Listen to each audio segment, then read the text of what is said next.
Good morning. I'm Frank Kaufmann. I'm the president of the Settlement Project. Today is November 18th. We are in the middle of the US presidential election and also a lot of important down ballot elections. Election day was December 3rd. There were a number of novel matters relating to votes and voting that were introduced this year for the first time in American history, which had a strong impact uh, on this election. Of course, election day is November 3rd, and until this year, Americans have had the exciting time of watching states get counted and called. And usually, even on election night, eventually a winner is declared, and the loser calls to congratulate, to concede, and to congratulate the winner. That was absolutely impossible this year. There were a number of states that permitted votes to come in long after November 3rd.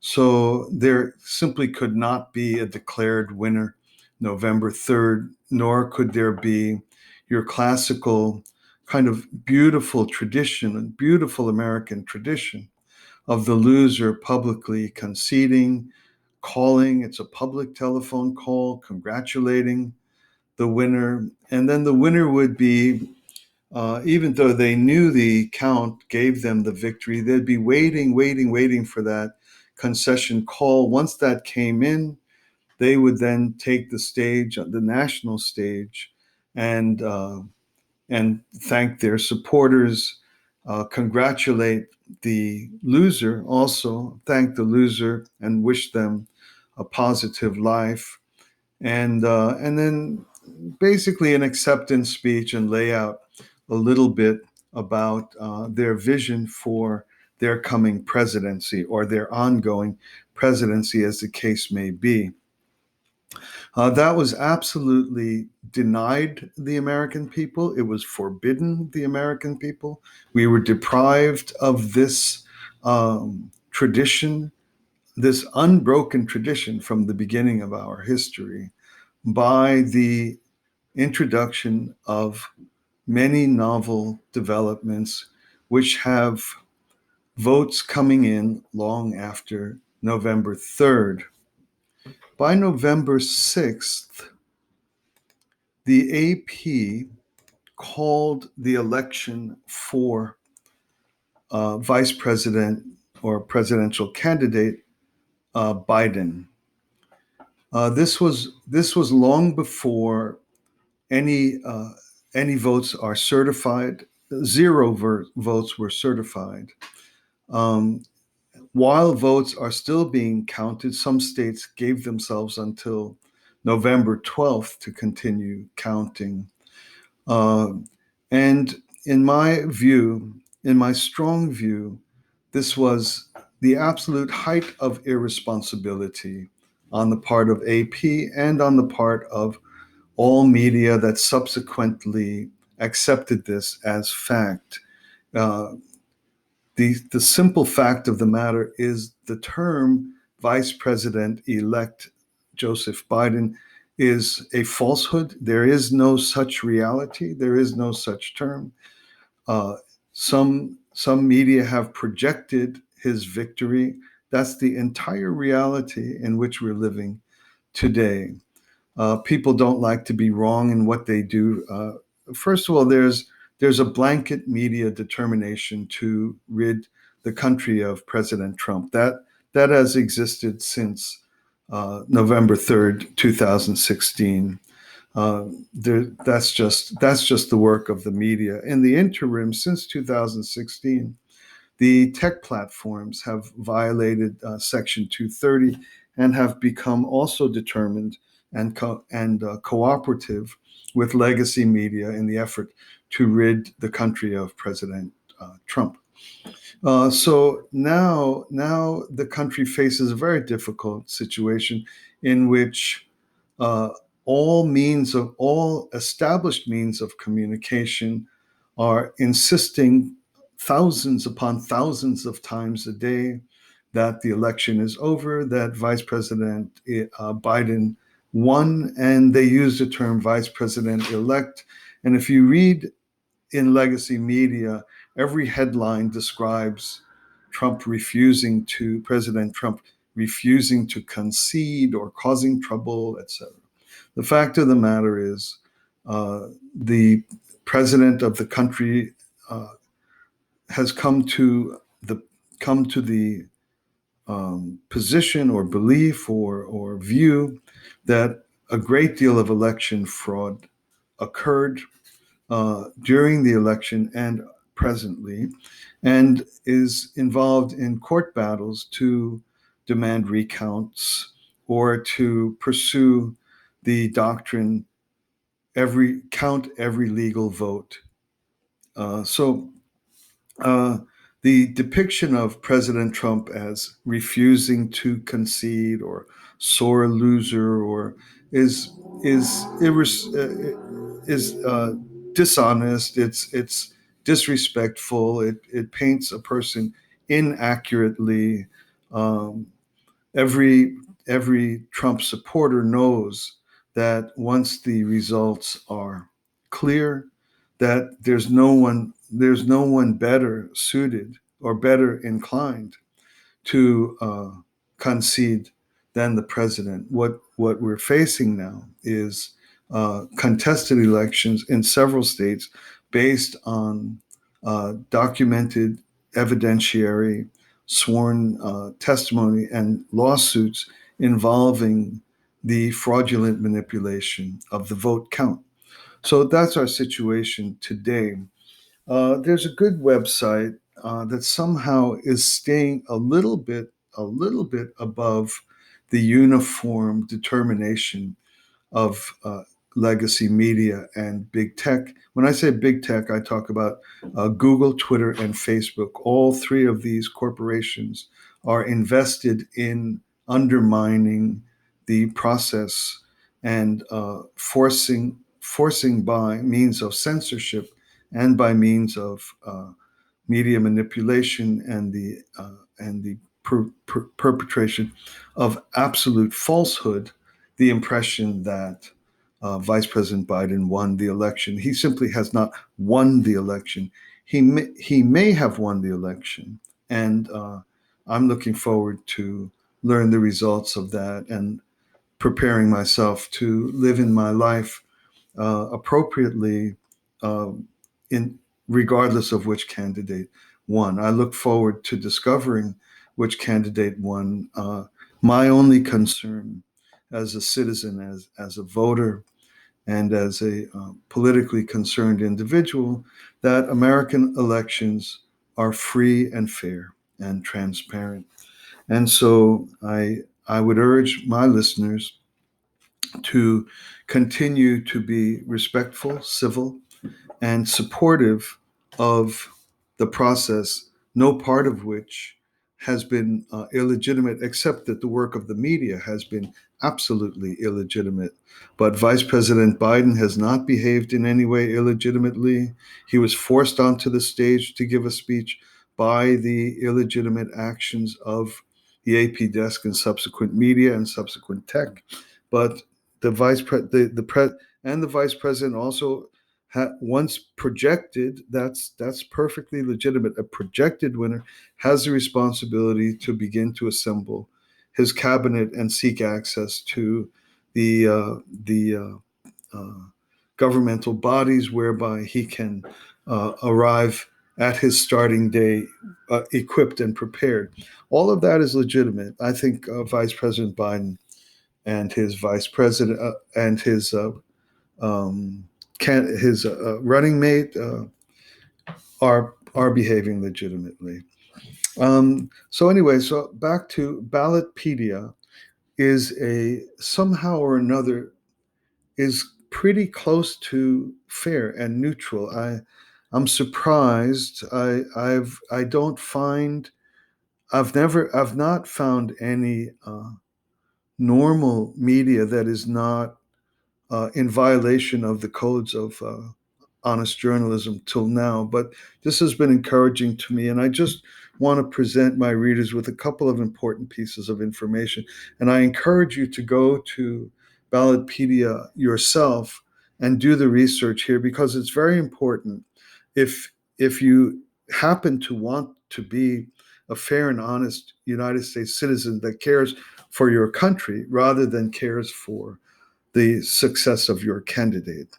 If if all you are concerned about is the success of your candidate, then you have a set of commitments and behavior that will reflect that. If you're concerned about the United States of America, uh, you should, regardless of if you are a Biden supporter, be concerned that only legal votes count, that elections are free and fair and transparent. I know Biden supporters have a concern for the issue of voter suppression. This is not typically a conservative mantra, but I believe that honest conservatives are concerned about that as well. So that to me is a dividing line. Are you only concerned about the success of your candidate? Then I believe that the quality of your functioning as a citizen is will be corrupted and diminished. If you are genuinely concerned about the welfare of the United States and the future of the United States and the welfare of its citizens, you will be uh, dedicated to free and fair and transparent elections. Um, and you will be hostile to any force that seeks to abuse and its abuse citizens and misrepresent the reality. So we do not have a president elect. There's an election going on. There are cases in court alleging voter fraud, and these have to work their way through the court in order to um, eventually come to the place where the election can properly be declared and one of the candidates ascend and one of the candidates concede.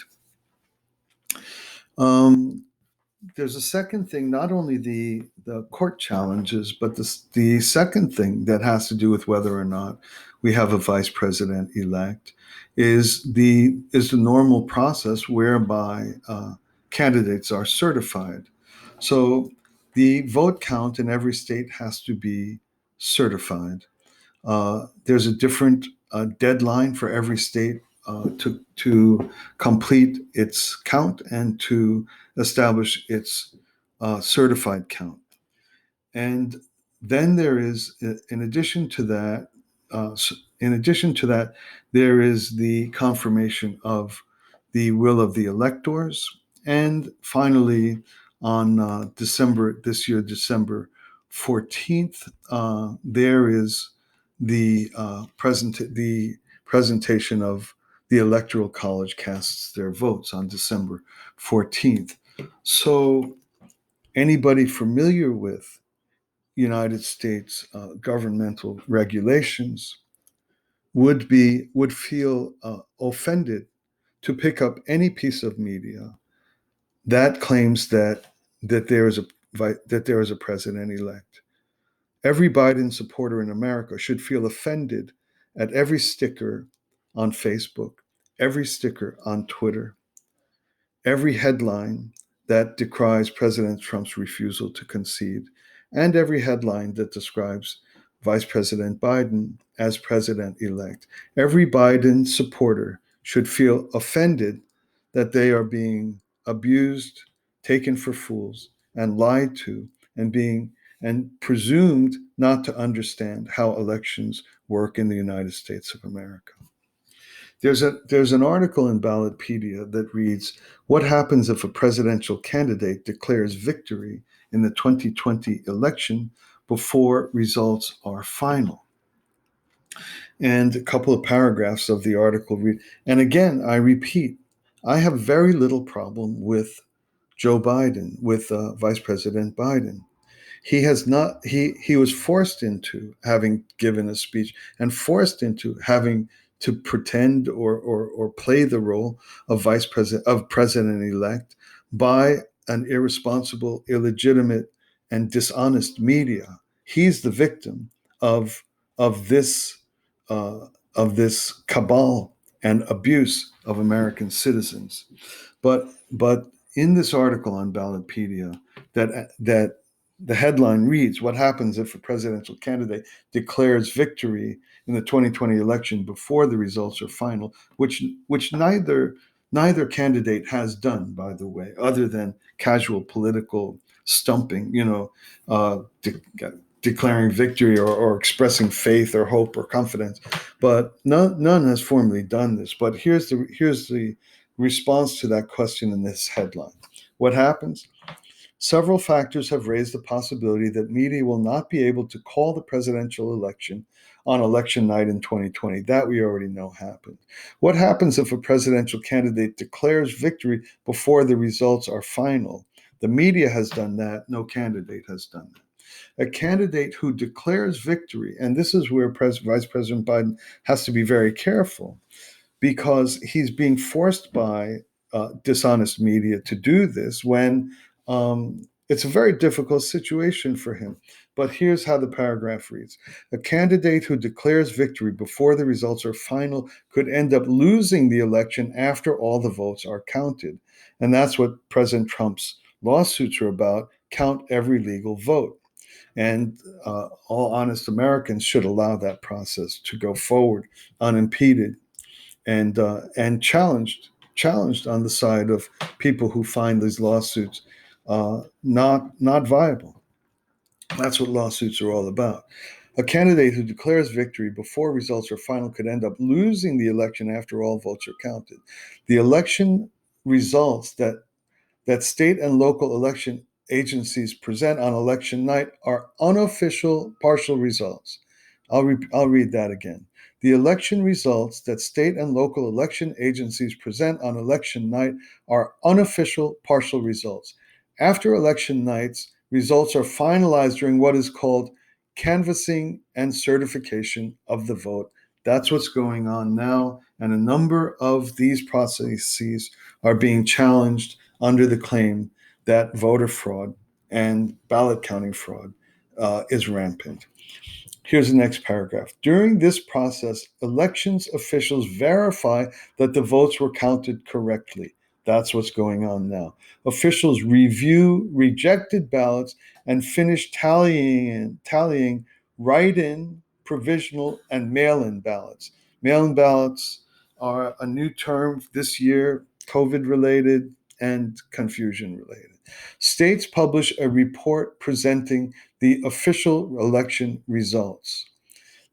Once a state publishes the official election results, and these are not contested, these can begin to be counted as certifiable election results and can begin to contribute to uh, the press and its kind of Pavlovian obsessive drooling at the mouth desire to kind of declare, plus its own left leaning bias and its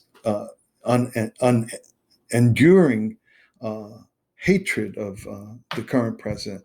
Okay, reading on.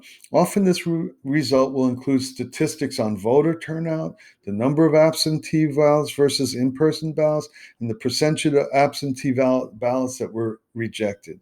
State laws set different deadlines for when each state must complete the certification of election results. In 2020, these deadlines range from mid-November to mid-December. Only just now are we beginning to see the very earliest possibility of any state certifying its count. The presidential election follows this standard timeline. November 3rd, Election Day. That was corrupted and defiled by activities and legislation, so presumably related to COVID. Both sides have different views on the legitimacy of how much COVID contributed to that. No, December 8th, it's called Safe Harbor Deadline. That means that if states have nominated electors in accordance with state law by this date, Congress cannot challenge their nomination. This is a safe harbor deadline. December 8th is when electors, what if they're put in place by faithfully to each state law on this matter, Congress cannot challenge their nomination. So we begin to see a true and genuine uh, uh, growing evidence of where the election will go by December 8th, not now. So every single headline you see, every single warning tag you see on Facebook and Twitter, all of these are political action. They are the advocacy of an outcome in an election. They are not the communication of news and information. Whether or not you agree that's okay for them to do that, that's your own business. Just so long as you understand what you are reading. If you think you are reading information, you are not. You are reading political activism, because it is not until December 8th that we begin to see a settled direction as to who will be the president elect. Finally, on December 14th, the Electoral College votes. There are 538 members of the Electoral College. People probably know that by now, and that's why the magic count is 270. That's the number needed to be cleared or be uh, well, until now, the projected winner. But with the corruption of the vote count, and I'm not talking about court cases. I'm talking about that we can't even make a projected winner on December 3rd, because votes can keep coming in, and counts can keep going on because of the new provisions introduced uh, by uh, certain types of people that are worry. They emphasize the worry of COVID. They emphasize the worry of voter suppression, and so this election has been muddied beyond imagination.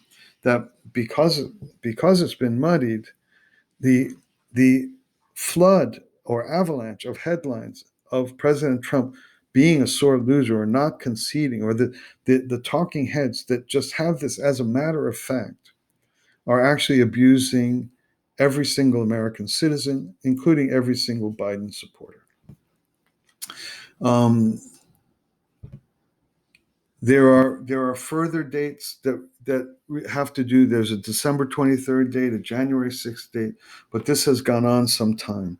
So the purpose of this podcast in this particular moment on uh, November 18th is simply to establish language. There is no president elect. To establish an undeniable and incontrovertible claim that legacy media, New York Times, CNN, MSNBC, MSN, AP, Apple, etc., legacy media is involved currently in political activism and not committed to the communication of information. That's just a fact.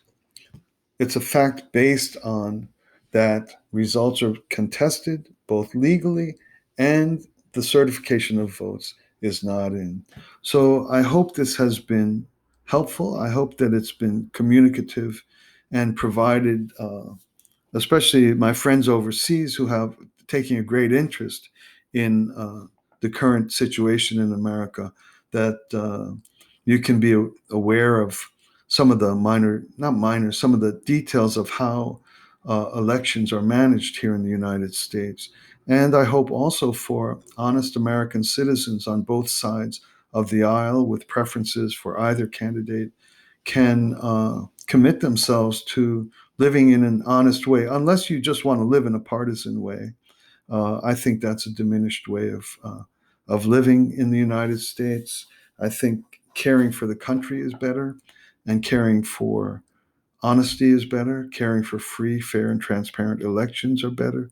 If those are compromised, our country's in trouble, no matter who gets the next 4 years, which is the blink of an eye, honestly speaking.